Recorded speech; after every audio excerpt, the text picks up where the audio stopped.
ரத்த கொதிப்பு என் மாமனாருக்கு ரத்த கொதிப்பு ஒச்சகல்ல முட்டை கள்ளப்பருப்பு ஃபீவர் வந்தா குடி சிரப். ஹலோ பா என்னப்பா ஆச்சு? யாருக்குப்பா ரத்த கொதிப்பா? பா இது ரிங் டோனுப்பா. Ring Donna? முதல்ல அத்தா மாத்திர, அப்பதான் வாழ்க்கை மாறும்.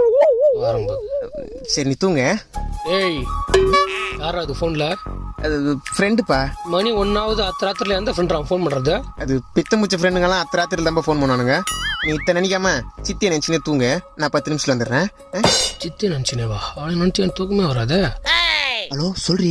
இன்னும் எவ்வளவு நாள் தான் வெயிட் பண்றது? ஏன் நேத்தாண்டி வந்து பாத்து போனேன். அது இல்ல, எப்படி எங்க அப்பா கிட்ட வந்து பேசுவ? பாரி பப்பிமா, நான் உங்க அப்பா கிட்ட பேசணும்னா அதுக்கு முன்னாடி நான் எங்க அப்பா கிட்ட பேசணும். பேசு. ஐயோ எங்க அப்பா கிட்டயா? அவன் சரியான சைக்கோடி. லவ்னு பேரத்தாலே வவ்வுன்னு குலைப்பான். பேசாம நம்ம ரெண்டு ஓடி போயிடலாமா? ஓடிடலாம்ப்பா. என்னடி குரல் மாத்தி பேசுகிறா? அது குரல் மாறிச்சுப்பா. குரல் மாறிச்சா? இவ்வளவு கேவலமா இருக்கும் குரல? நீ ஒன்னு பண்ணு, பால் இஞ்சி போடுப்படி.